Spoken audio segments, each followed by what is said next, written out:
L'Apostolo Paolo, il più grande missionario della storia della Chiesa, ci aiuta a fare sínodo. O apóstolo Paulo, o maior missionário da história da Igreja, ajuda-nos a fazer sínodo, a caminhar juntos.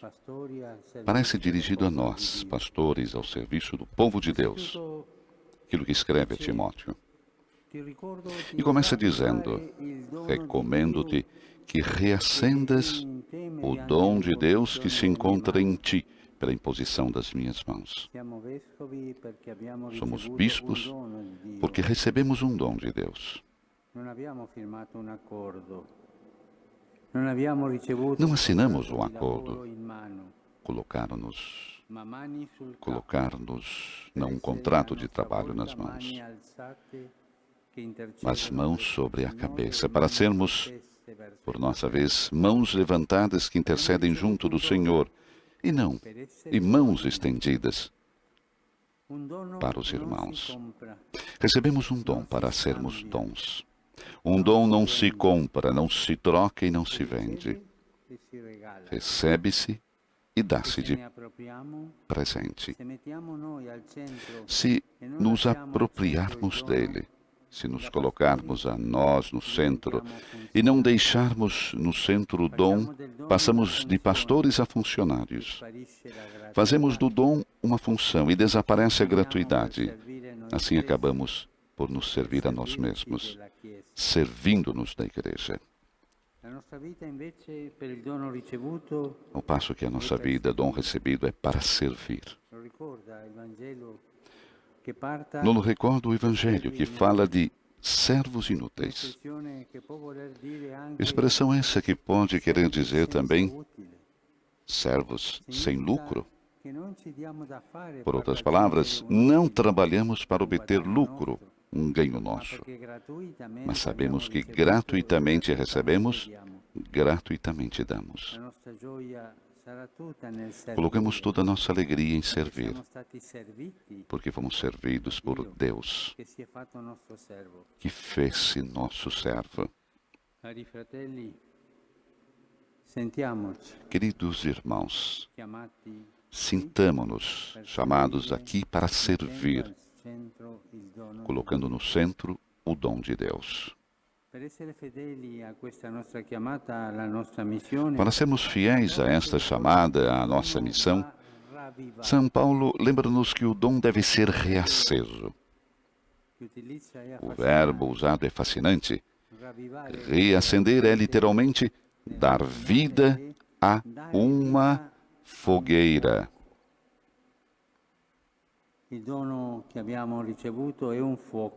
O dom que recebemos é um fogo. É amor ardente a Deus e aos irmãos. O fogo não se alimenta sozinho. Morre se não for mantido vivo. Apaga-se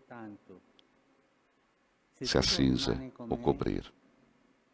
Se tudo continua igual, se os nossos dias são pautados pelo sempre se fez assim, então o dom desaparece, sufocado pelas cinzas dos medos e pela preocupação de defender o status quo. Essa igreja não pode, de modo algum, limitar-se a uma pastoral de manutenção para aqueles que já conhecem o Evangelho de Cristo. O ardor missionário é um sinal claro da maturidade de uma comunidade eclesial.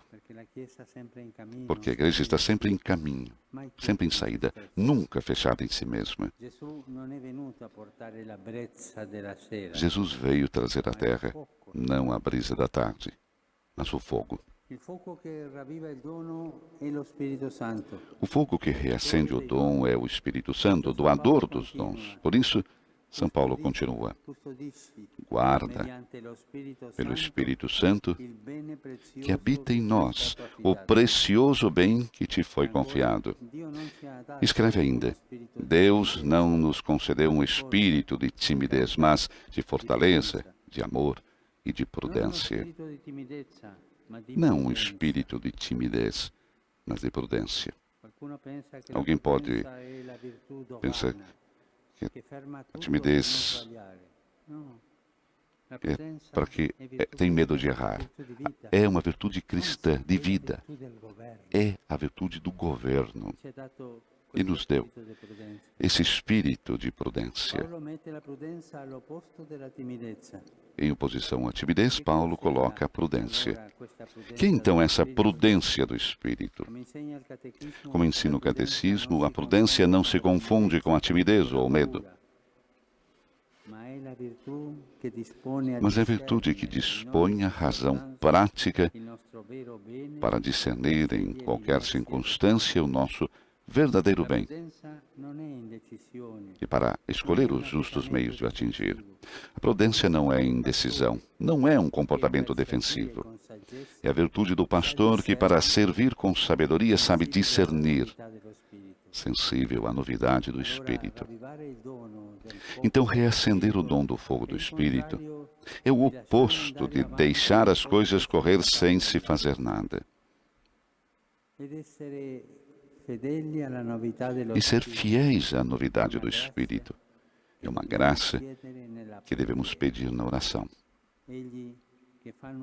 Ele que faz novas todas as coisas, nos dê a sua prudência audaciosa.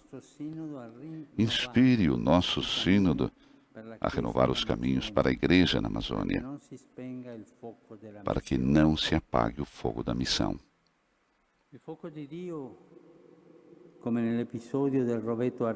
O fogo de Deus, como no episódio da sarça ardente, arde, mas não consome. É fogo de amor que ilumina, aquece da vida, não fogo que alastra e devora. Quando sem amor nem respeito se devoram povos e culturas, não é o fogo de Deus, mas é o fogo do mundo. Contudo, quantas vezes o dom de Deus foi não oferecido, mas imposto? Quantas vezes houve colonização em vez de evangelização? Deus nos preserve da ganância dos novos colonialismos.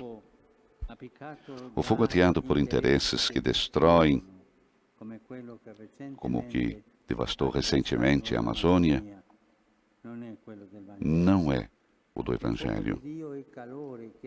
O fogo de Deus é calor que atrai e congrega em unidade. Alimenta-se com a partilha, não com os lucros. Pelo contrário, o fogo devorador alastra quando se quer fazer triunfar apenas as próprias ideias, formar o próprio grupo, queimar as diferenças para homogeneizar tudo e todos. Acender o dom, receber a prudência audaciosa do Espírito, fiéis à sua novidade. São Paulo faz uma última exortação. Não te envergonhes de dar testemunho, mas compartilhe o meu sofrimento pelo Evangelho apoiado na força de Deus. Pede para testemunhar o Evangelho, sofrer pelo Evangelho. Numa palavra, viver para o Evangelho. O anúncio do Evangelho é o critério primeiro para a vida da Igreja. E a sua missão, a sua identidade.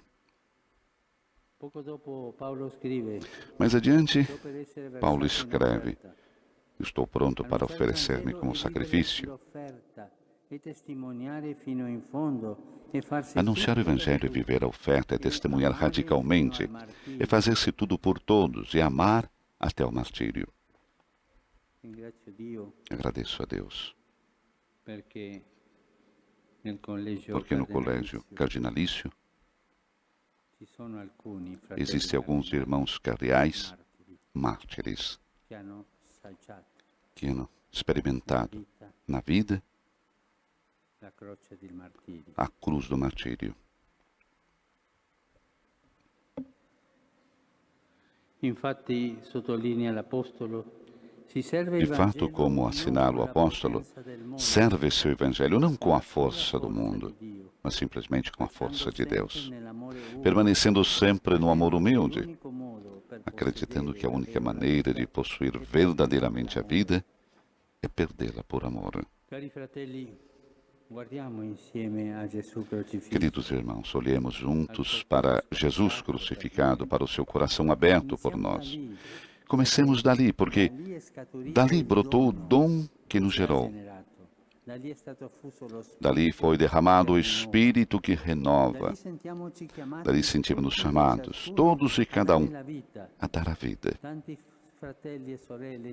Muitos irmãos e irmãs na Amazônia carregam cruzes pesadas e aguardam pela consolação libertadora do Evangelho, pela carícia de amor da Igreja. Muitos irmãos e irmãs na Amazônia derramaram a sua vida, gastaram sua vida. Permita-me dizer, nosso amado querido Cardeal Umes, quando chega naquelas pequenas cidades da Amazônia, vai ao cemitério a procurar os túmulos dos missionários. Um gesto da Igreja por aqueles que derramaram a sua vida na Amazônia. E também, com um pouco de esperteza, diz ao Papa, não se esqueça deles. Merecem ser canonizados. Por eles e com eles que estão dando a vida agora. Aqueles que derramaram a sua vida, com eles caminhamos juntos.